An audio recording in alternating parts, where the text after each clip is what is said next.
Buenas tardes, bienvenidos, bienvenidas al Centro Ágora y bienvenidos, bienvenidas a los jueves en el Ágora.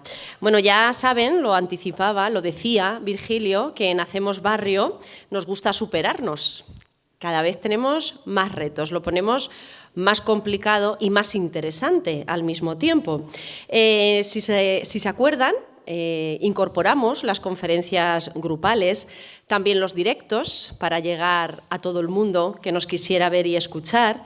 Y hoy además vamos a saltamos los océanos, precisamente los océanos y los territorios para llegar, gracias al excelente trabajo, por cierto, de Virgilio Cencerrado con la tecnología, hasta Dinamarca, concretamente hasta Copenhague, hasta la Universidad de Copenhague, donde ya está en directo, donde nos está ya escuchando y viendo la investigadora y la matemática Susan Ditlevsen, a la que vamos a saludar, como no, en primer lugar. Bueno, bienvenida, Susan. Es un lujo contar con tu presencia. ¿Qué tal estás? Muy bien, gracias. Muchísimas gracias por participar en Hacemos Barrios. En Hacemos Barrio y además agradecerte porque ayer para Susan fue un día bastante intenso, ya que bueno, pues, fue recibida o tuvieron un encuentro con la reina de Dinamarca. Es más, es que incluso la intención de Susan era el haber venido hasta Albacete en un momento dado, pero bien es cierto que esta agenda, como vemos, le impedía estar aquí en Albacete. Y bueno, agradecerte, cómo no, después de ese esfuerzo también de ayer, el que hoy estés puntual en esta cita con Albacete y en esta cita con Hacemos Barrio.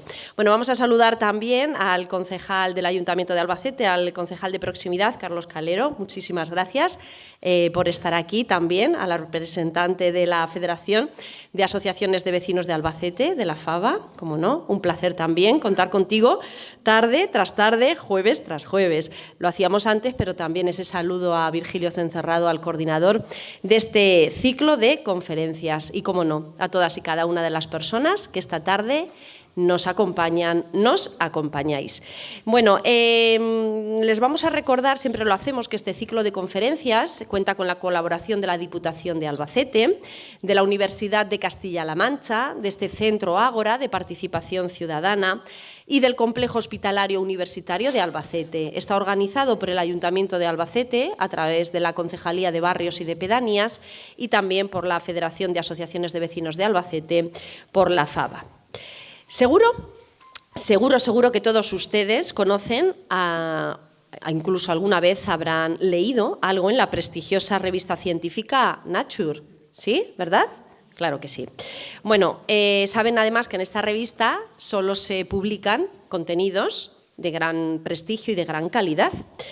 Lo que tal vez no sepan es que el contenido precisamente de esta conferencia gira en torno a un estudio que realizó Susan en colaboración con otro investigador, con otro científico también de Copenhague, sobre las corrientes oceánicas del Atlántico. Una investigación que precisamente se publicó en esta revista tan prestigiosa y que, fíjense ustedes, atención, ha sido el artículo científico más descargado para su lectura y consulta de la historia reciente de esta revista. Ni más ni menos que 420.000 descargas. Bueno, ahí es nada, ¿eh? Estamos hablando de un tema de gran interés. De gran interés no solo fue el que se haya descargado tantísimas veces, sino que además haya dado la vuelta al mundo, y esto es algo literal, porque ha sido portada de medios internacionales tan prestigiosos como el New York Times, el Financial Times o el Washington Post, también con entrevistas a Susan y a su compañero Peter en la BBC o en CNN también. Nos contaba Susan, en la entrevista previa que tuvimos, que este artículo se publicó, se hizo público, antes lo tenían los medios de comunicación para preparar las entrevistas, pero se hizo público el 23 de julio a las 5 de la tarde. Y creo que no llegaba a las 5 y 1 minuto, seguro eran las 5 y unos segundos, cuando ya la estaban llamando medios de comunicación de todo el mundo. Estuvieron ni más ni menos que 2 semanas, digamos que dormían un poquito, comían algo, intentaban ir al baño como podían, sin parar de conceder entrevistas para todos estos medios a nivel mundial, en todos y cada uno de los países, o en casi todos, los que componen el globo terráqueo. Bueno, estas entrevistas, como digo, dieron la vuelta al mundo y recogieron esta investigación, que además Susan hoy nos presenta como una primicia, si nos referimos a lo que es una conferencia para contar el resultado de esta investigación en España. Por tanto, podemos decir que Albacete, Hacemos Barrio, estamos de enhorabuena en este sentido. Es la primera ciudad en conocer en España qué está ocurriendo en el Océano Atlántico, qué pasa con esas corrientes que podrían provocar que la vida en la Tierra, tal y como la conocemos ahora, pues no sea igual. No voy a decir mucho más, porque para eso está Susan, para contarnos esta investigación. Sí que se la voy a presentar de manera oficial, como siempre hacemos. Bueno, como vemos también, como escuchamos, a Susan no le es ajeno nuestro idioma, lo habla perfectamente porque vivió en Albacete durante 10 años, en los que puso en práctica los estudios que había realizado anteriormente en Dinamarca de teatro.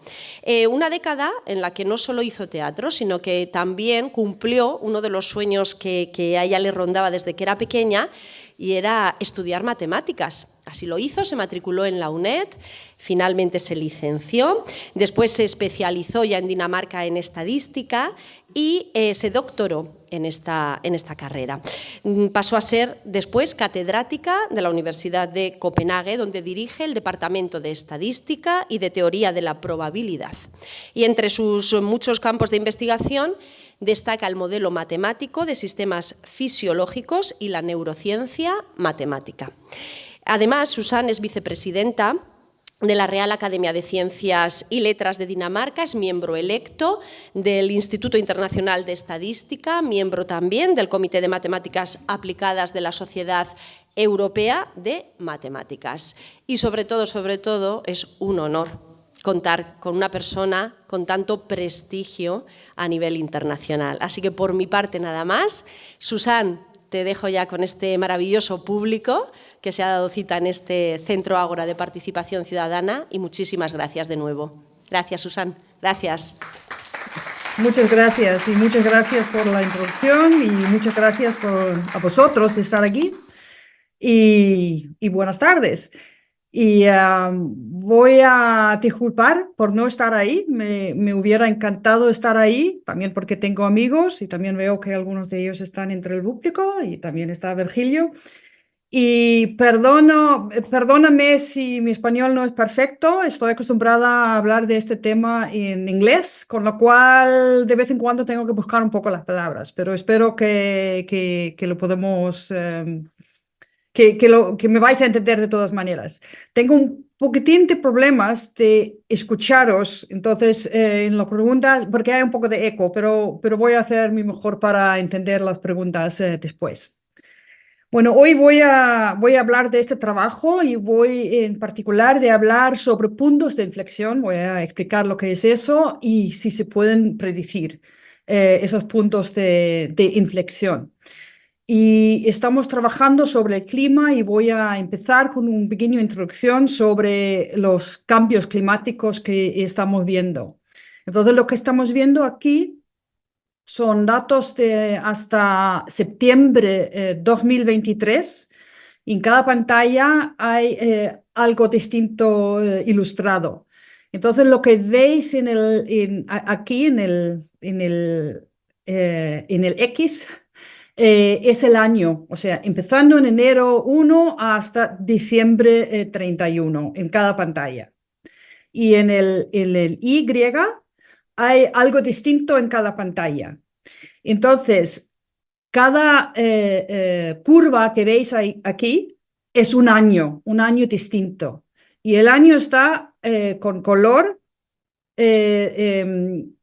para que se vea el año. Entonces, si por ejemplo miramos esto es la temperatura superficial en el mundo general a 2 metros de altura que se ha medido desde 1980, yo creo que empiezo, o 90 o algo así. Entonces, lo que tenéis que ver es que aquí hay un cero y el cero corresponde a una media de los años 1850 a 1900, más o menos antes de que empezó el calentamiento global. Y lo que veis es que todas las curvas están por encima, algo positivo, lo que quiere decir que todos los años desde esa media están por encima, o sea, que hace más calor. El rojo es el 2023, que era muy extremo y se ve ese extremo. Y eso se repite también si uno mira la temperatura superficial del océano Atlántico y se ve lo extremo que es el 2023. Lo mismo si uno mira al hielo en el Antártico, que hay mucho menos en 2023, que en general también se está haciendo menos y menos. Y eso es con todas las cosas que se están midiendo, está claro que los cambios climáticos son bastante drásticos. Bueno, para no alarmaros, la razón de también que el 2023 es tan extremo es también por el niño que hace unas situaciones especiales. Pero de todas formas, el mensaje aquí es que el calentamiento global está ahí, existe, está pasando. Y si también lo podemos ver solamente por los acontecimientos que hay, aquí hay imágenes de huracanes, de sequías, de fuegos, de lluvias, de nieve en Texas, que nunca lo tiene, y eso está, bueno, de Europa, de Asia, de Estados Unidos, está por todos lados, y creo que España también ha estado muy, muy afectado por eso. Y claro, esos acontecimientos también había antes, siempre ha habido este tipo de acontecimientos, pero lo que estamos viendo ahora es que pasan con más frecuencia. Si, por ejemplo, estáis mirando este grafo, aquí veis las extremos cuando es demasiado calor. Y aquí era digamos, tiempos antes de que empezamos con el calentamiento global. Aquí está 1 grado, aquí a 2 grados, entonces nosotros estamos más o menos aquí. Y lo que estamos viendo es que el rojo este, que es el acontecimiento, evento con mucho calor, está creciendo, se está haciendo más y más frecuente. Y lo mismo con sequías y con lluvias extremos. Y lo que vemos más acá es predicciones de cómo va a ser con 2 grados, 3 grados, 4 grados en general de calentamiento. Y esos quiere decir, esos eventos van a ser más frecuentes. Cada evento no podemos decir si eso es por culpa del calentamiento global o no, o si se hubiera pasado de todas maneras. Lo que podemos sí ver es que pasan con más frecuencia. Y eso es por el calentamiento global. Entonces se puede también decir, ya, pero el tiempo siempre, o el clima siempre ha cambiado mucho. Es verdad. Si vemos aquí hace 20.000 años, bueno, hace 22.000 años, eso es en el año cero, y aquí estamos hoy, y eso es una estimación de la temperatura global. La anomalía a cero está como estamos viendo aquí, y se ve que se está cambiando mucho cuando uno mira 20.000 años atrás o 100.000 años atrás, si queréis. Eso sí que es verdad. Eh, pero hay dos cosas en que uno tiene que estar atento. Una cosa es que los cambios que estamos viendo pasan ahora mucho más rápido que jamás hemos visto. Por ejemplo, aquí hace unos 12.000 años o algo así, había un calentamiento bastante rápido y bastante grande, a 1 grado, de -1 a 0, o 1 grado que pasó bastante rápido. Pero si miráis aquí, eso es el calentamiento que estamos viendo ahora. Y eso ha crecido 1,2 grados, igual estamos incluso a 1,5 ahora, es un poco difícil de medirlo, en solamente 100 años. Entonces está pasando mucho más rápido que ha pasado antes en el clima. Pero también hay otra cosa, si veis esa curva, eso es la época, lo que se llama Holocene Period. Eso es la época de los últimos 12.000 años que el clima ha sido muy estable comparado con el clima histórico o paleoclima. Entonces, eso ha sido la razón de que ha sido posible hacer culturas, ciudades, agricultura. Eso quiere decir toda la manera en que nos hemos organizado hoy día ha sido por ese clima muy estable. Y ese clima que tenemos ahora no es que es mejor que otro clima. Podemos tener otro clima y para la Tierra así, un clima no es mejor que el otro, pero es el clima que tenemos. Y con que es el clima que tenemos, es el clima en que nos hemos organizado, hemos construido ciudades, etc. Y si eso cambia mucho, nuestras posibilidades de seguir viviendo en la misma manera van a desaparecer o van a cambiar. Entonces, la cuestión es si tenemos tiempo para adaptarnos. Eso es la cuestión. También podemos verlo más de cerca. Aquí hay solamente los últimos 2.000 años y aquí se ve la anomalía al respecto de lo que vemos aquí arriba y se ve muchos años fríos, fríos, fríos. Algunos calientes, calientes, calientes.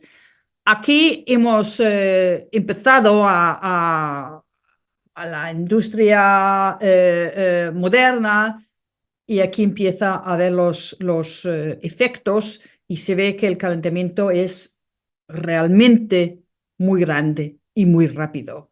Y podemos verlo incluso en los últimos 40 años. Aquí tenemos la referencia y hacía frío antes y calor después. Estamos en 1880 hasta 2020 aquí y eso es solamente la temperatura. Y se nota cómo está calentando. Con todo eso solo quiero decir que el calentamiento global está pasando. Eso no se puede discutir, está pasando. Después se puede pensar o tener opiniones de qué hacer o no hacer, etcétera, pero que están pasando. Bueno, de lo que voy a hablar hoy es un tema que es especial para el clima y para muchas otras cosas, que son puntos de inflexión. Puntos de inflexión son como un punto de inflexión, es como un umbral crítico donde algo pasa. Os podéis imaginar que un sistema tiene, digamos, dos modos en que puede estar estable. Puede estar en este modo o en este modo y los dos modos son estables. Si estamos aquí, bueno, vivimos en este mundo y no vemos el otro. Pero algo puede pasar donde pasa al otro estado, también estable. Y ese cambio es lo que se dice irreversible. No es completamente verdad que es irreversible, pero es irreversible dentro de un tiempo, digamos, de un par de generaciones. Entonces, una vez que cambiamos, no podemos volver. Eso es un punto de inflexión. Y eso es, si se piensan en una manera matemática, lo que digamos es que es non lineal, no es lineal. O sea, lo que estamos viviendo ahora es un cambio de clima que más o menos es lineal. Pero si pasamos un punto de inflexión, va a haber un cambio enorme, es como caer a un abismo, un cambio completo. Ese tipo o esas dinámicas se ve en muchos sistemas, no solamente en el clima, se ve en fisiología, en pandemias. Bueno, acabamos de ver uno en todo el mundo, una pandemia, en ecosistemas, economía, en redes sociales, etcétera. Para hoy solamente estamos interesados en el clima. Hay muchos puntos de inflexión bien conocidos en el clima y no voy a explicar a todos, pero por ejemplo, aquí estamos en Amazonas, donde tenemos la selva amazónica, y eso sí que tiene un punto de inflexión. Tiene dos modos estables: selva tropical y sabana, o desierto, pero digamos sabana. Y esos dos estados están cada uno cuasi estables. Si estamos en la selva, esa selva es como si mantiene la humedad la selva misma, se llueve sobre sí mismo, se puede decir, se crea una circulación que mantiene la humedad y que puede llover encima. Si una vez la selva desaparece y haya sabana, entonces ya no llueve encima de sí mismo y entonces ya no puede volver a la selva. Eh, Otro son los corrientes de que voy a hablar más tarde.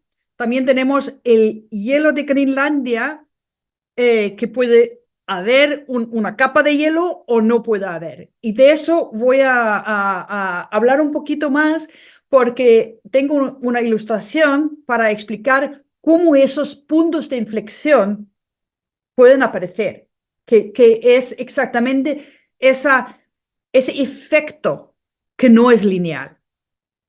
O sea,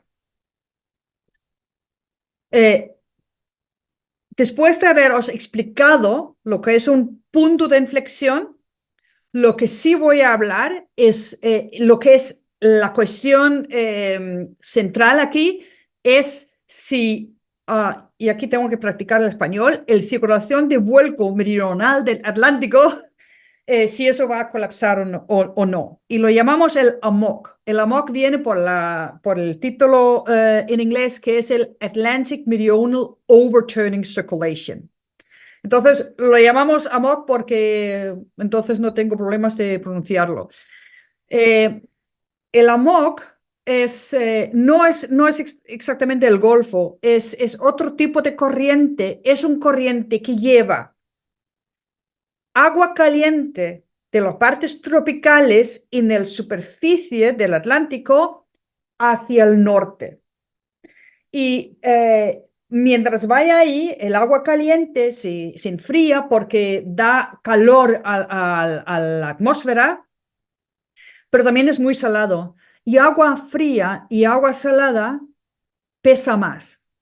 Entonces, cuando llega hacia el norte, empieza a bajar y baja a la profundidad tal vez a 1 kilómetro o algo así, y después vuelve a la profundidad, agua fría, hacia el sur, que es como una pompa que va haciendo una distribución de calor en toda la Tierra y tiene un enorme efecto al clima en toda la Tierra. Y aquí veis el rojo, eso es el agua superficial caliente, y el azul es en la profundidad a un par de kilómetros de profundidad. Y solamente para que os orientéis, esto es el Atlántico, aquí está Groenlandia, vosotros estáis ahí y yo estoy aquí.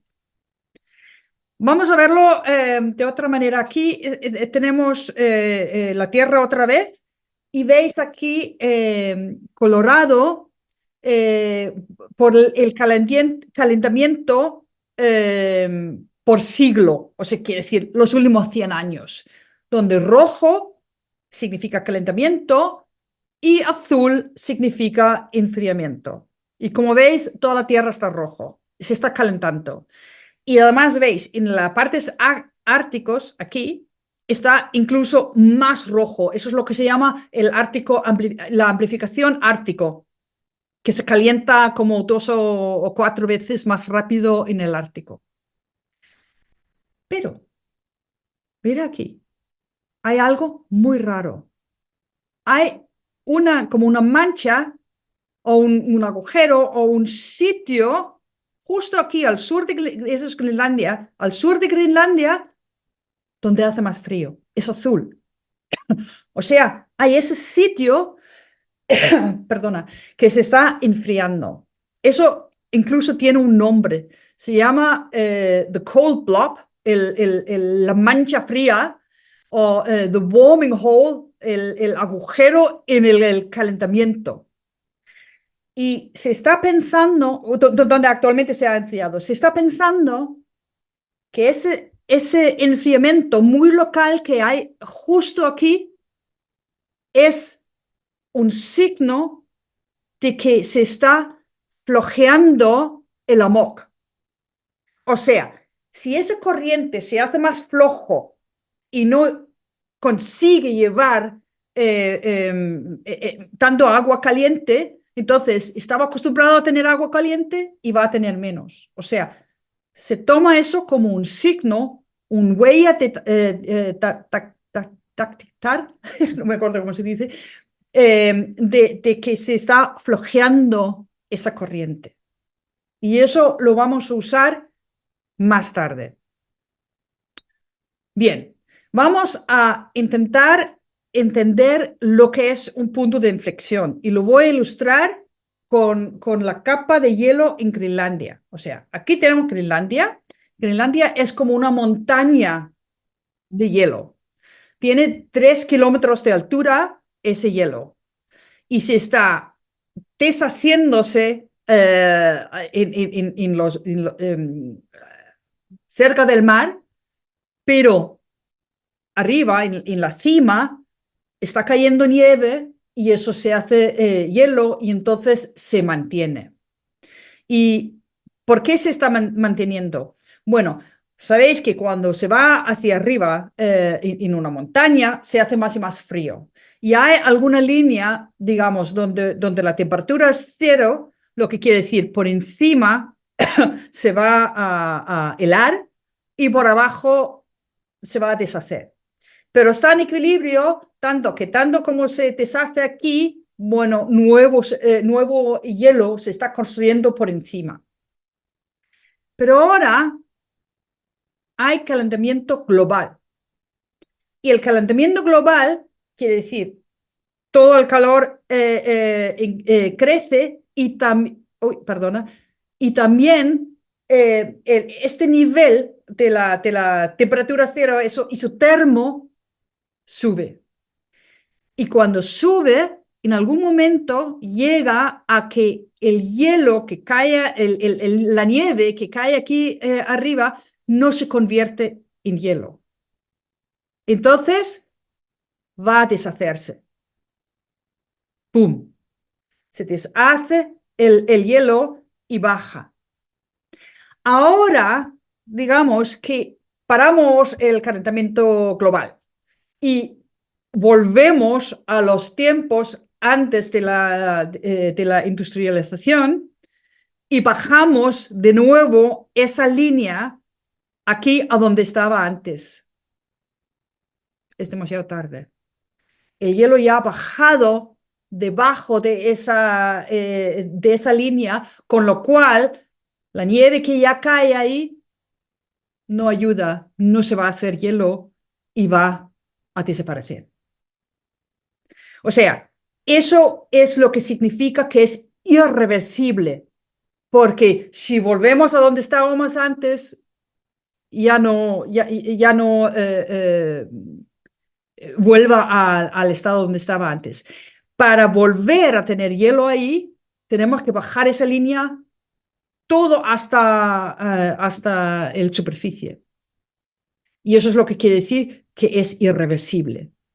Y entonces sí podríamos volver a construir el hielo, pero iba a tardar mucho. Entonces, esa es como ese efecto no lineal que hay en el hielo. Eso se puede hacer un grafo como este y creo que esto va a ser lo más complicado que va a haber en esa charla, pero vale la pena tratar de entenderlo. Es también lo que se llama un efecto, un efecto de esteresis.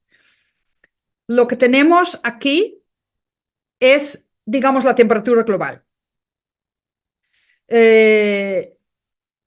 Entonces, cada sitio en este axis es como un mundo. Y digamos, antes del calentamiento global podía ser que estábamos aquí o algo así. Lo que tenemos aquí es el volumen del hielo, pero después va a ser otra cosa, va a ser, por ejemplo, el corriente, la fuerza del corriente en el Lavok, de que hablábamos antes. Pero puede ser cualquier cosa que uno está mirando, podría ser la cantidad de selva que hay en la Amazonas o lo que sea, pero aquí es el hielo. Entonces, esa línea es el modo estable que haya a esa temperatura. O sea, digamos, la temperatura global está aquí y hay un sitio estable. Y eso es donde estamos. Ahora se hace calentamiento global y entonces el volumen va a bajar, pero en una manera proporcional a lo que estamos viendo. Entonces, se está haciendo un poco más bajo, pero bueno, en acuerdo con donde estamos aquí. Sin embargo, si seguimos y seguimos y seguimos, llegamos a este punto. Eso es el punto de inflexión. En ese punto ya no puede mantener la capa de hielo ese modo de estar. Va a caer al abismo, boom, aquí abajo, y aquí hay otro modo estable que es sin hielo o con muy poco hielo. Y entonces, la única manera en que subir aquí arriba, aquí no puede subir, tiene que bajar, bajar, bajar, bajar la temperatura y aún más y aún más. Entonces, habrá otro que puede ayudarle a saltar aquí. Y eso aquí igual es un poco confuso de ver esto, pero eso es como un punto no estable, digamos. Entonces puede ir aquí, boom, y hacer esto, en acuerdo con qué es la temperatura. Lo podemos ver así como un trayectoria que hace eso. Imaginaros ahora que tenemos datos o mediciones de aquí, que es preindustrial, y ahora estamos haciendo calentamiento global, y vayamos aquí, tenemos datos, datos, datos, datos, datos, hasta aquí, digamos eso. Entonces tenemos datos de aquí a aquí. Y queremos saber qué es el nivel, la altura del nivel del agua en los océanos. Y eso tenemos aquí. Entonces, pasa el tiempo, que es el calentamiento global, que es equivalente a la temperatura que crece, y entonces ese punto tiene un nivel del océano como aquí. Y ese punto es como aquí. Y todo lo que hay entre medio es aquí. O sea, vemos que con el tiempo crece el nivel de los océanos. Y lo que estamos viendo, porque sí que ha crecido el nivel de los océanos. Imaginaros ahora que estamos interesados en decir, bueno, estamos aquí a 1,5 grados de calentamiento global. ¿Qué pasará si llegamos a 2 grados o a 3 grados o algo más? Entonces vamos a predecir en el futuro. Y lo más natural y los estadísticos que se suele hacer es decir, bueno, tenemos esas mediciones, lo predecimos al futuro y hacemos esto. Vemos que no es lineal, es como si fuera exponencial o algo así. Bueno, que crece más rápido que lo lineal. Sin embargo, eso va a ser un fallo al hacerlo así, porque si no, uno no entienda que haya un punto de inflexión haciendo eso, esto no es lo que va a pasar, lo que va a pasar es esto. O sea, un salto mucho más grande. Y por eso es tan importante entender los puntos de inflexión para poder hacer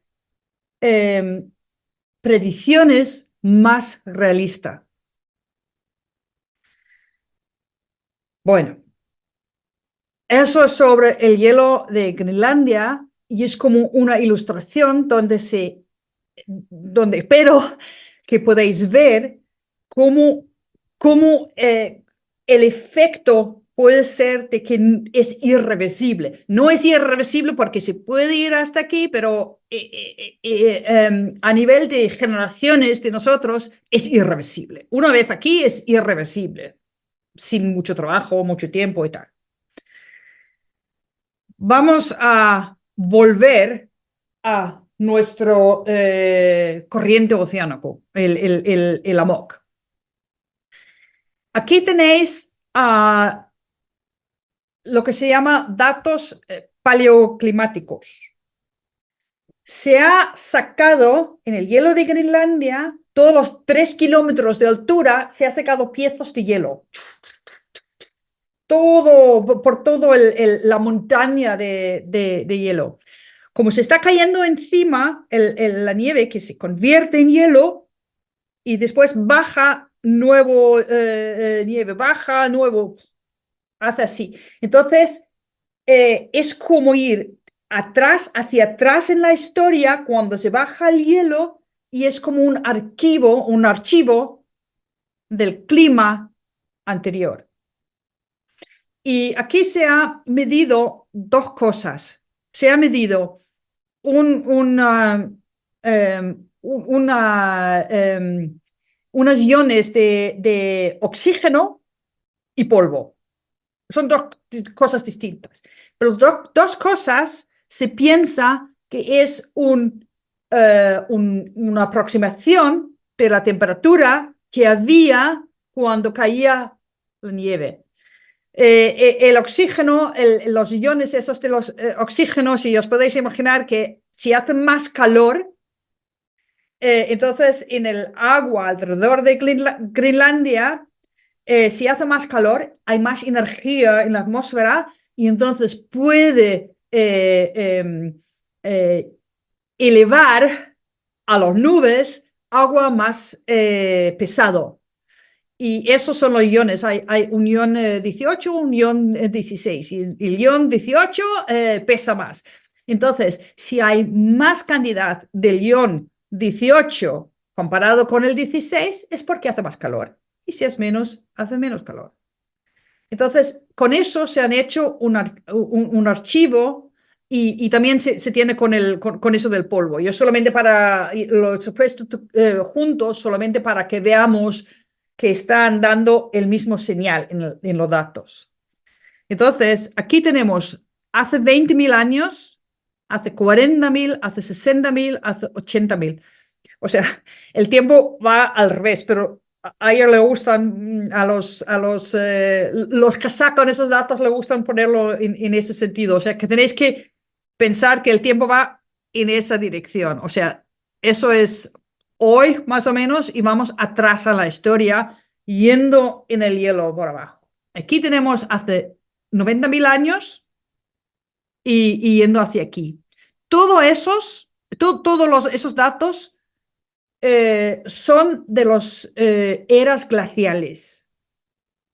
Y lo que se ve, y eso se ha visto ya en muchas mediciones, también en sedimentos del mar y en otros sitios, se han visto que durante los eras glaciales, había dos estados, uno frío y otro caliente.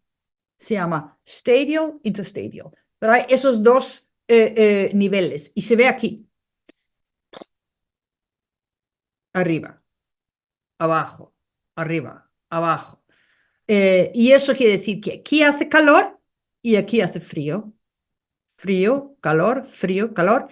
Y esos cambios que pasan más o menos cada unos cuantos miles de años, se está convencido que eso es exactamente por esa corriente, nuestra corriente AMOC, porque tiene dos estados. Se piensa que tiene dos estados.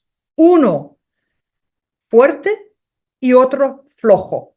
También lo podríamos llamarlo uno encendido y otro apagado. O sea, uno donde la pompa va y otro donde la pompa no va. Cuando la pompa va, como va ahora, como he dicho antes, lleva agua caliente hacia el norte y eso es lo que calienta toda Europa. Dinamarca, así como España, como toda Europa.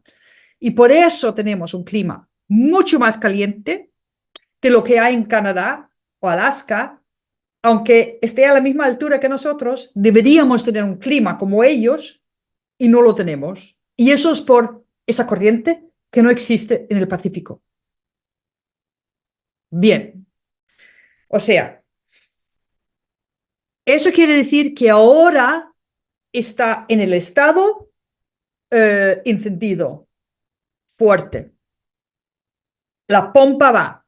Y eso ha sido así los últimos 12.000 años. O sea, no hemos visto el apagado, el estado, el modo apagado en 12.000 años. Pero sí que existe. Y entonces, el punto de inflexión es si está o no está. Y como tiene implicaciones enormes para el clima mundial, en Europa tanto como en los tropicales, es importante saber si hay peligro de que pase ese punto de inflexión. Y de eso va nuestro trabajo. Queremos tratar de entender si podemos predecir algo sobre esos dos estados o el punto de inflexión para el AMOC. O sea, las preguntas que tenemos es, ¿podemos predecir si un sistema se va a colapsar? Y eso, quiero decir, es una pregunta metódico y lo vamos a aplicar al AMOC. O sea, esa es la primera pregunta. No somos los únicos que hemos preguntado esa cuestión. Esta cuestión ha sido tratado en muchos otros estudios. Lo que nosotros queríamos hacer es poner más, digamos, medidas estadísticas para saber si es significante o no esos cambios. Pero queríamos hacer una pregunta más. Queríamos preguntar, ¿podemos predecir cuándo ocurrirá? Quiero decir, si va a colapsar, podemos decir algo de cuándo lo podemos esperar, esperar de esto que podría ocurrir.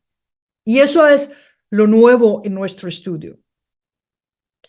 También está claro que si queremos predecir algo en el futuro, tenemos que tener algo, algunas mediciones que ahora nos puede decir que eso igual va a pasar en el futuro. Eso quiere decir, necesitamos algún tipo de señal de alerta temprana. Y temprana significa lo queremos saber antes de que ocurre. Si ya ha ocurrido, ya lo vemos. Y ya no hay tiempo para hacer nada. Entonces, lo que queremos es tener el señal la predicción antes de que pase. Y si solamente para volver a ese dibujo es, imaginaros que estamos aquí y estamos yendo hacia aquí, y entonces solamente teniendo datos de aquí, digamos, podemos decir algo sobre dónde está este punto. No lo podemos ver porque aún no ha pasado y no tenemos datos tan de ninguna manera porque solamente llevamos midiendo con precisión muchas de esas cosas en los últimos 20 años o 100 años o 150 años, pero ya no más.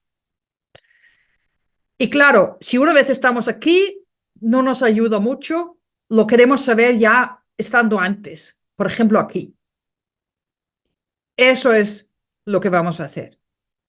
Bueno, vamos a ver ¿qué pueden ser esos señales de alerta temprana? Bueno, los signos más importantes de alerta son estadísticos, son señales estadísticos. Y en particular, esos dos que estamos viendo aquí. Varianza que crece. Varianza significa algo cómo varía, qué variable es. O sea, es un señal de que se está destabilizando, que ya no es sano, ya no es resistente a perturbaciones. Si imaginaros que tenéis un sistema o a alguien que está en equilibrio y empujas, y entonces vuelve, es resistente, puede reaccionar. Pero imaginaros un sistema que va a ser más inestable y empieza a estar así, y empujas y tiene más dificultad de volver. O sea, pérdida de resistencia. Y después hay otro aumento de memoria y no voy a hablar de eso hoy. Pero déjame explicar por qué, o dar una imagen de eso de la varianza que crece. Imaginaros que estáis en una bicicleta y la bicicleta es el mundo. Y bueno, aquí estoy yo yendo en mi bicicleta más feliz y la manera en que manejo la bicicleta es con el, ¿cómo se llama? El manillar de la bicicleta. Estoy con el manillar de la bicicleta y todo está bien. Ahora imaginaros que hay algo en la rueda de atrás, una tuerca o algo así, que va mal. Cuando miro a la bicicleta no lo veo. Yo no veo nada. Entonces, ¿cómo voy yo a saber que hay algo en la rueda de atrás que está mal? Bueno, lo noto en las variaciones de la bicicleta, de la variabilidad. Ahora tengo que hacer mucho más para mantenerlo, tengo que arrancar, de hacer un trabajo más grande y lo noto mucho. Imaginaros que no voy a hacer nada. Bueno, voy con más dificultad, pero no arreglo nada, ni miro a nada. Sigo la vida como es. Y en algún momento llego a un punto de inflexión. Paso a otro modo estable. He pasado ahora a un modo donde ya no puedo volver, puedo tocar la tuerca, no me ayuda, puedo hacer lo que quiera en el manillar de la bicicleta, pero estable sí que es la situación, pero es otro modo. Entonces, eso es una ilustración de cómo esa variabilidad, esa varianza creciente puede dar un señal de algo mal está pasando. Si lo metemos en nuestro grafo favorito, lo vemos aquí, aquí estamos bien, preindustrial, antes del calentamiento global. Y aquí hay otra ilustración, ahora ya no es el tiempo que hay aquí en el X, es digamos, el estado del sistema. Y aquí está, si os podéis imaginar que hay un partículo que vive en un potencial. Entonces, esa la naranja es el potencial donde vive. Entonces, un partículo siempre va a ir hacia eh, el, el, el valor más bajo, pero variando un poco. Entonces va. Lo que está pasando cuando ahora se está deshaciendo, el sistema se está poniendo en otro estado, y yendo aquí, lo que está pasando es el potencial abre. Y entonces ya tiene más problemas de manejarse en ese sitio y veis la varianza se crece. Y cuando llegamos aquí a ese punto de inflexión, lo que es el, el potencial que estaba así antes, se deshace. Y cuando se deshace así, ¡puf!, uno cae hacia el abismo. Y eso es lo que está pasando. Bueno, vamos a volver a nuestro corriente, el AMOC. Si está colapsando, la cuestión es si está colapsando el AMOC. Y entonces volvemos a ese punto o mancha fría o agujero en el calor y vamos a analizar los datos de ahí. No es ideal, no es ideal. Sería mejor si podríamos analizar directamente mediciones de la corriente. Sin embargo, eso es muy complicado de hacer y se está haciendo ahora. Ahora sí que se está midiendo. Se está metiendo a bueyes dentro del agua, midiéndolo. Pero solamente se ha hecho eso desde 2004, o sea, 20 años. Y 20 años no es suficiente para ver si los cambios que ha habido, si hay cambios y si esos cambios solamente son fluctuaciones naturales o son signos de que algo realmente está cambiando. Entonces, usamos esas mediciones porque entonces tenemos 150 años de datos, porque se empezó a medir la temperatura superficial del océano hace 150 años. Entonces, tenemos esos datos suficientemente tiempo como para poder decir algo sobre la varianza y esos señales temprano. Vamos a ver. Esos son los datos. SST significa Sea Surface Temperature, la temperatura superficial del océano. Y eso es solamente la anomalía. Solamente lo ponemos al respecto de algún base. Aquí tenemos 1870, el año 1870, tenemos datos hasta 2020. Y esos son los datos que vamos a analizar. Lo primero que vamos a hacer es ver si esos señales tempranos se ven en esos datos. Y lo primero que entonces vamos a hacer es hacer pequeñas ventanas de datos donde vamos a ver si la varianza crece y también esa memoria. Está aquí. O sea, hacemos una ventana de 50 años, hay unos detalles que no voy a hablar aquí, y en cada de esas ventanas lo vamos así moviendo por esos datos y en cada uno ponemos aquí lo que es la varianza. Aquí falta, porque la ventana son 50 años, entonces va a faltar 25 años aquí, porque este punto son 25 años antes y 25 años después. Y lo mismo ve aquí, 25 y 25. Por eso. O sea, esa es la varianza y eso es la otra medida, autocorrelación, que no voy a hablar de ello. Lo que sí que vemos es que crece, que crece. Puede ser fluctuaciones, puede ser lo que sea. Entonces, necesitamos poner algún tipo de seguridad estadística.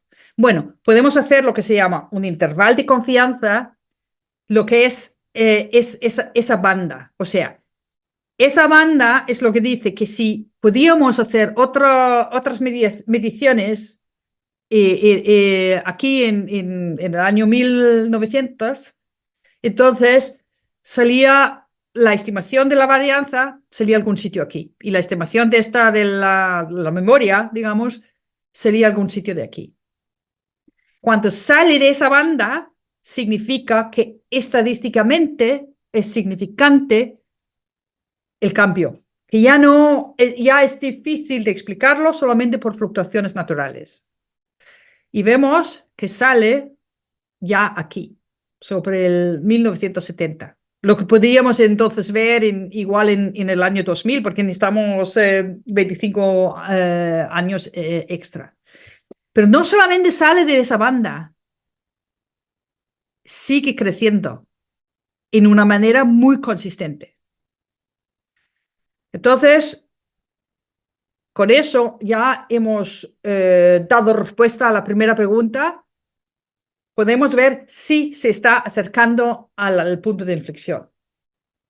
Y la respuesta es sí, se está acercando.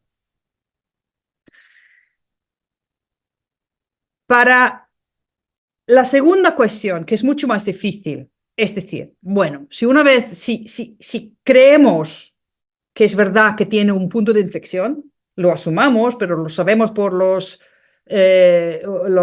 datos paleoclimáticos.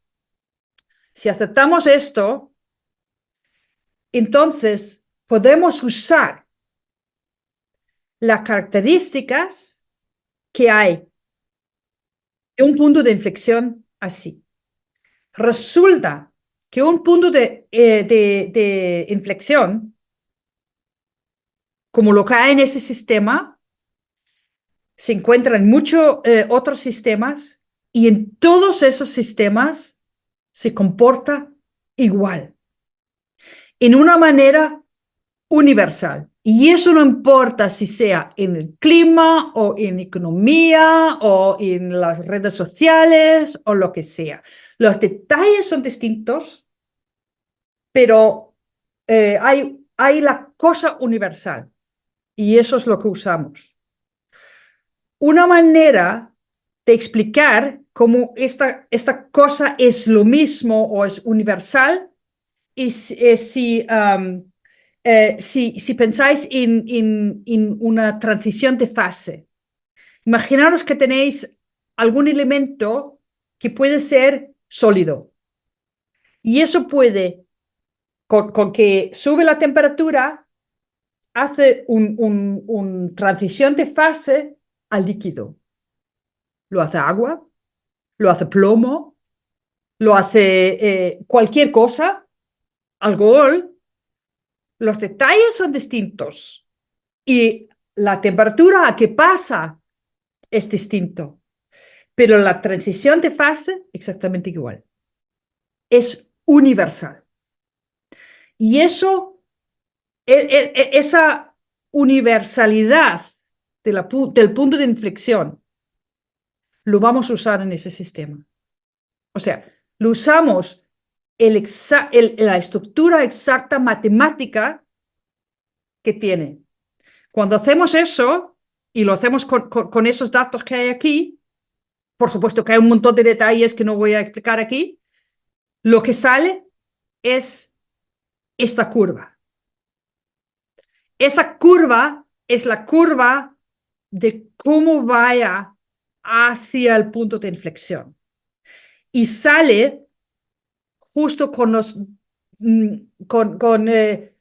detalles de cómo varía esos datos. O sea, también está ahí incluido la varianza y todo. No solamente digamos, la media, es toda la pequeña estructura y cómo se comporta. Y eso es lo que usamos y tenemos esa estimación. Y ese punto es el punto de inflexión. Y si usamos esa estimación que tenemos aquí y lo trasladamos a lo que entonces es la varianza o la memoria instantáneo, tenemos la naranja aquí abajo o aquí. Y lo que vemos, o sea, la naranja es el modelo que hemos estimado a partir de esos datos. Y el azul son lo que realmente hemos medido. Y vemos que sigue bastante bien esa curva. Igual aquí. Lo que es como un aseguramiento de que estamos, digamos, no estamos haciendo algo completamente mal. Por supuesto que hay un montón de inseguridades, cosas inciertas. Y la primera cosa más importante es que esos datos son aproximaciones de la MOC. Son temperaturas superficiales del océano y está midiendo más o menos el AMOC, pero no exactamente. Y eso, por supuesto, significa que, no, que hay más incertidumbre. Pero cuando hacemos esto, si seguimos, o sea, esa estimación está hecho bajo eh, bajo la proyección de que seguimos haciendo emisiones de gases climáticas como hasta ahora. Entonces, estimamos que el colapso va a pasar alrededor del medio siglo.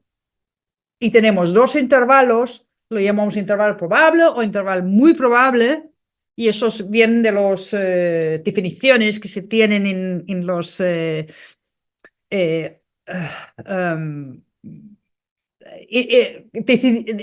lo que se ha decidido internacional de llamar probable y muy probable. Y todos dicen que va a pasar dentro de este ciclo. Y eso es mucho más pronto de lo que se pensaba. Y eso ha sido el resultado que ha hecho que se ha hecho tanto atención al estudio que hemos publicado. Nosotros lo publicamos en julio del año pasado, o sea, un poco más que medio año, hace medio año. Perdón, voy a decir otra cosa antes de decir el resto.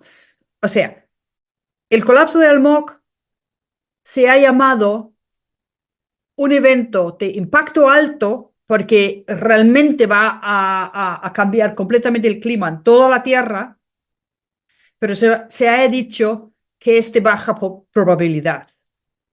Y lo que nosotros hemos cambiado en eso es que no es de probabilidad baja, es de probabilidad alta. De todas formas, el evento es tan grave que aunque sea de probabilidad baja, se debería hacer algo para evitarlo. Bueno, vuelvo a lo que iba a decir. Nosotros publicamos esto en julio del año pasado. Por entonces, hace solamente hace un mes, salió otro estudio. Salió en Science Advances, o sea que también es una entrevista muy importante, y eso es un estudio que hace algo completamente distinto de nosotros, y también el estudio estaba hecho antes que nosotros, o sea, solamente que tarda esas cosas en publicarse. Es un estudio donde se ha tomado uno de los modelos más detallados de todo el clima, o sea, nuestro modelo es muy estadístico y muy simple. Ese modelo es uno de los muy complicados que ha tomado todas esas estructuras que hay en el clima y se han visto por primera vez que en esos modelos también se ve ese punto de inflexión.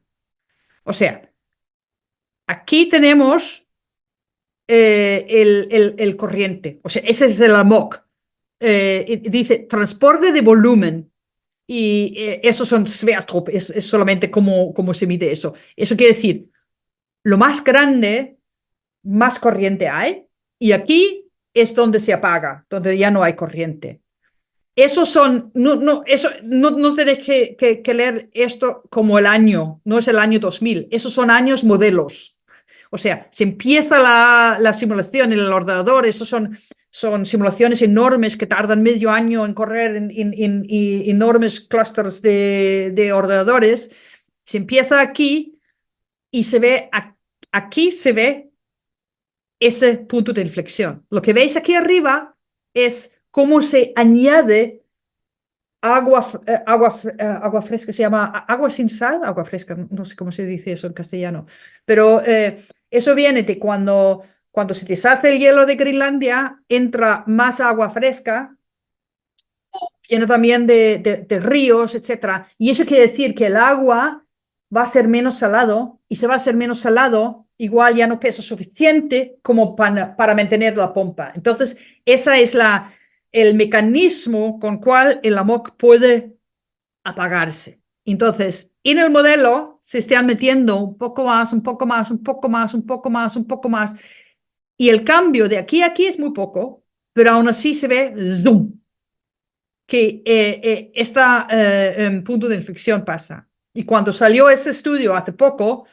pues el interés a nuestro artículo saltó de nuevo, porque este es un estudio, no es un estudio que te muestra que nosotros es correcto lo que hemos hecho nosotros, pero hace más probable que puede ser correcto. Y por eso salió un montón de interés de nuevo. Bueno, con eso quiero decir, eh, hay un punto de inflexión en ese sistema y desafortunadamente tiene signos de que se está aflojando y que puede pasar a ese punto de inflexión. Pues muchas gracias y a ver si tenéis preguntas. Aquí está.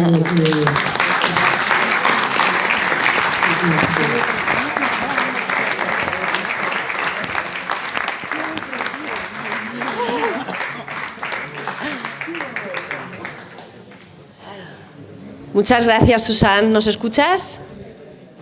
Sí, ahora sí. Voy a hacer así para veros. Sí. ¿Nos ves, no? Sí, ahora que Ahora han sí os veo. encendido las luces. Susan, agua dulce, que era lo que querías decir antes. Agua dulce. Agua dulce, Agua dulce, Sí, ¿verdad? agua dulce. Eso es lo que Gracias. querías decir. Bueno, muchas gracias, ¿verdad? Te agradecemos porque, bueno, es todo un esfuerzo el que nos presentes este estudio y, bueno, pues también el que, aunque dominas perfectamente el idioma, pero claro, es lógico, es normal que a veces el encontrar los términos exactos es complicado, pero te hemos entendido perfectamente, Susan. Mira, por aquí están diciendo que maravilloso y perfecto.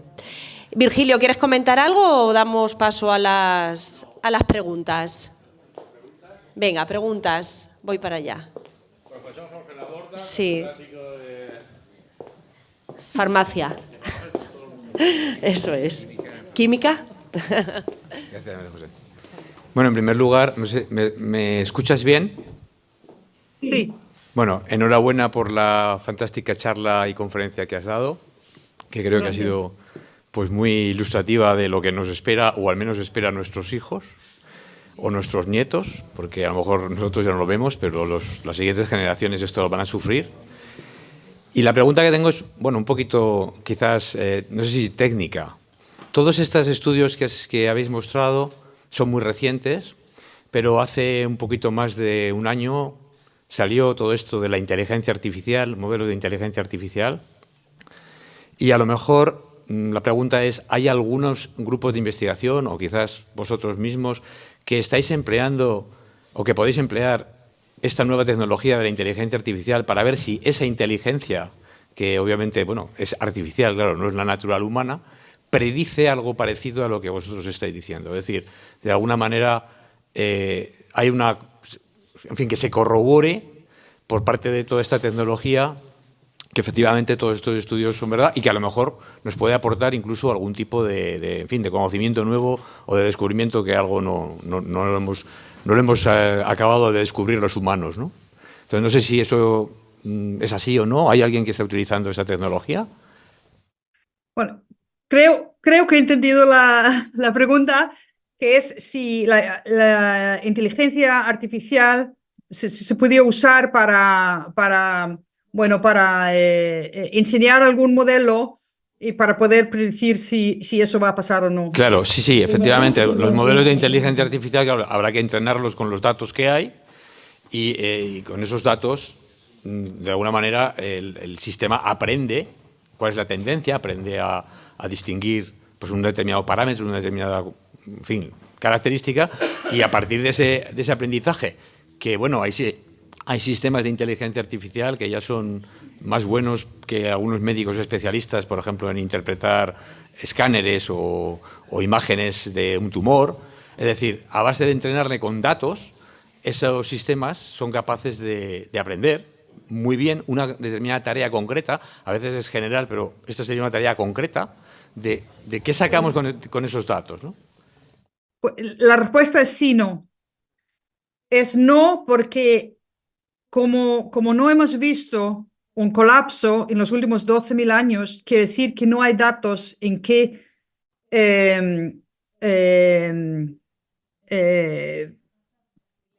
train the models, ¿cómo se dice train? ¿Cómo se pueden hacer esos modelos? Simplemente no hay datos. Pero sí se ha hecho, con datos de modelos. O sea, igual que ese modelo que os enseñé al final, del modelo ese grande, y esos son los modelos que se usan en los reports que hay del IPCC, que significa International Panel of Climate Change, el panel internacional de los cambios de clima, y ahí se usan esos modelos, y esos son modelos donde se mete todo lo que se sabe, toda la física que se sabe sobre el clima, y esos producen los datos en que se puede hacer esos modelos, los modelos de inteligencia artificial. El problema es que son datos de modelos, no los datos del clima. Y eso es bueno y malo, quiere decir, toda la física es correcto, pero a veces justo los exactos valores igual no se reproducen bien, pero se reproduce más o menos el comportamiento, pero es difícil de hacer. O sea, se hayan hecho modelos de estos que se han tratado de dar respuestas a esas cosas, pero es difícil de conectarlo con los datos medidos realmente. O sea, sí, no. Pues vale, muchas gracias por la respuesta, que a mí me ha quedado claro. Y la otra pregunta, que creo que es la que quizás todo el mundo se está haciendo, ¿o qué opinas con respecto a la probabilidad de que esto se pueda parar a tiempo? ¿Va a ser capaz la humanidad de detener el cambio climático? ¿Qué opinas de esto? ¿O no? Bueno, mi opinión es, si he entendido si se puede parar, si se puede pararlo, eso de ocurrir. Sí. Es difícil, quiero decir, hay un retraso en el sistema que no entendemos muy bien. Pero lo que pasa con eso es que realmente sí que sabemos qué hacer. La humanidad sabe qué hacer, porque sabemos que es el calentamiento global y sabemos cómo pararlo, porque sabemos perfectamente todos los mecanismos que hacen que se hace el calentamiento global. O sea, de manera físico, práctico, sí se sabe. Otra cosa es cómo se hace eso políticamente, porque somos 8 billones de personas que tenemos que acordarnos en cómo hacerlo, y yo no sé si se va a hacer. Entonces, si se parara el calentamiento global ahora, si se parara todo el uso De combustibles fósiles, de gasolina. Si se hace todas esas cosas que se sabe va a parar. Quiero decir, nuestro estudio lo que dice, no, en cierto sentido no es nada nuevo. Sí que es nuevo, porque es un punto de inflexión que va a hacer los cambios climáticos mucho más graves. Pero los cambios climáticos ya son graves sin el punto de inflexión. Y ya lo vemos. Quiero decir, no es por el colapso del AMOC que estamos viendo todos esos eventos extremos de lluvias y de sequías y de calor y todo eso.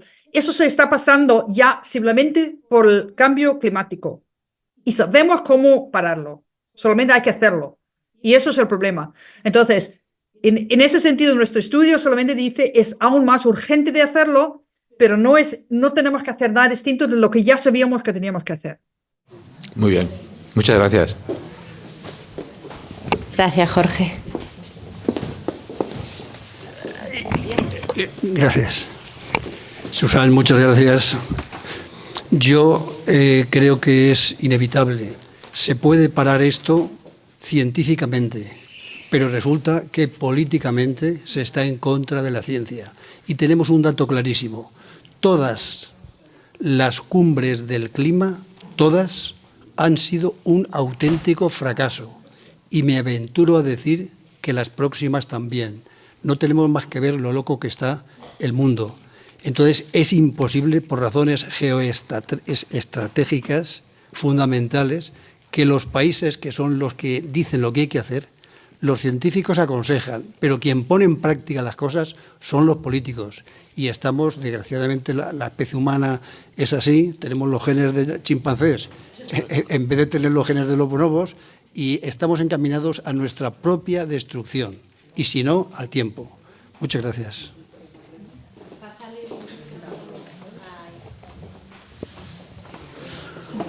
Hola, dar las gracias a Virgilio por el dominio de la tecnología, que nos haya concedido el privilegio de poder escucharla a usted.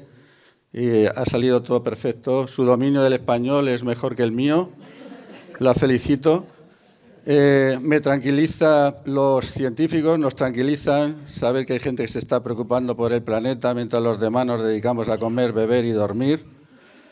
Ir a la feria de Albacete, que ya la conoce usted. Por un lado nos tranquiliza, nos mete en miedo también saber todo esto. A mí me ha tranquilizado saber que en 12.000 años no ha habido colapso. Espero que no me pille entonces. Entonces mi pregunta no va a ser sobre océanos. Le quiero preguntar, hay estadísticas de que los finlandeses y daneses, que tienen ustedes el mayor grado de felicidad del planeta, ha vivido usted 10 años en Albacete. A mis amigos les digo, nunca me he atrevido a decir esto, he viajado por todo el mundo y por primera vez en mi vida digo que Albacete es un sitio ideal para montar el cuartel general, porque me parece un sitio ideal para vivir. ¿Qué piensa de eso? ¿Está de acuerdo? No sé si había una pregunta. Sí, ¿le parece Albacete un sitio ideal para tener el cuartel general? Si Albacete me parece un sitio ideal. Sí, para vivir. A mí me encantó vivir en Albacete. Yo viví en Albacete 10 años. O sea, conozco Albacete muy bien hace muchos años. No sé cómo es Albacete ahora porque desafortunadamente no he podido ir tanto como quería.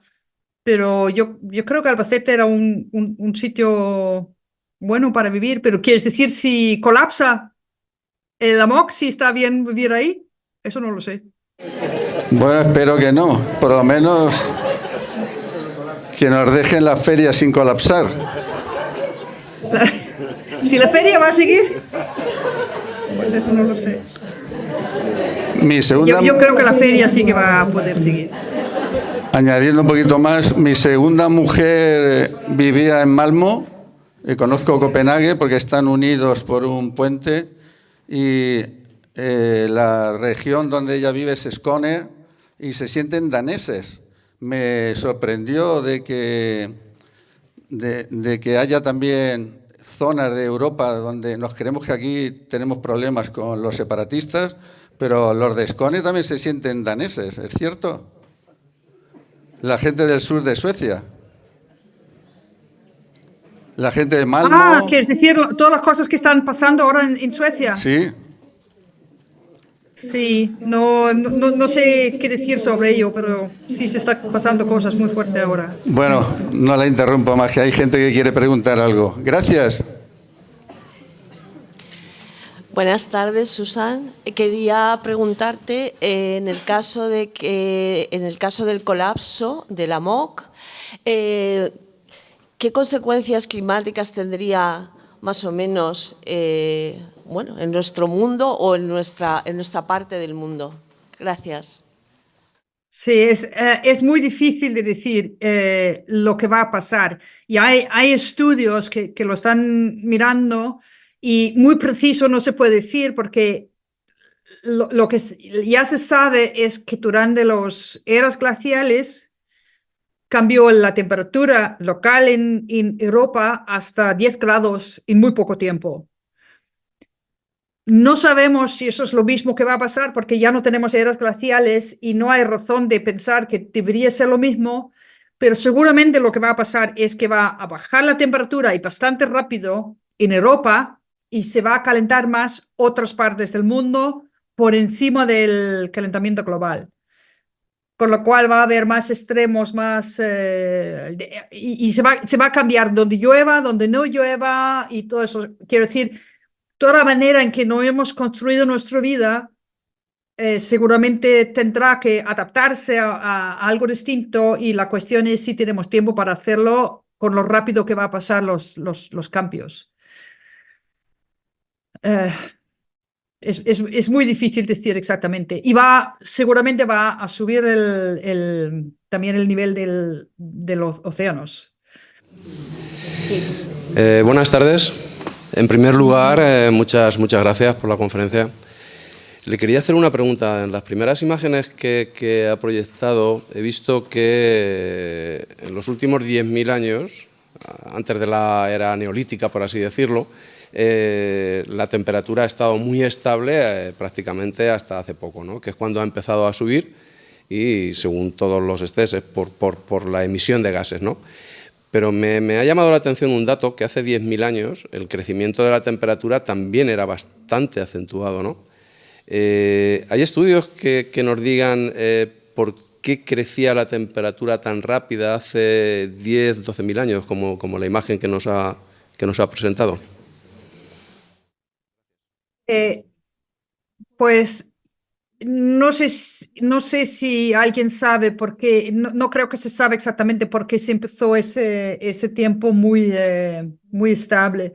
Lo que sí está pensando, pero es difícil de saberlo, pero esos cambios muy fuertes durante las eras glaciales, los que enseñé en un grafo, se piensa que es exactamente por esa corriente, por estar en estado encendido y en estado apagado. O sea, los cambios de eso. ¿Por qué han pasado? Puede ser simplemente por casualidad. Eso no quiere decir que esto iba a pasar ahora, porque hay momentos donde es más estable o menos estable, más cerca del punto de inflexión y menos cerca. Yo creo que realmente se sabe muy poco de las razones. Hay seguramente muchas teorías, pero no se sabe exactamente por qué.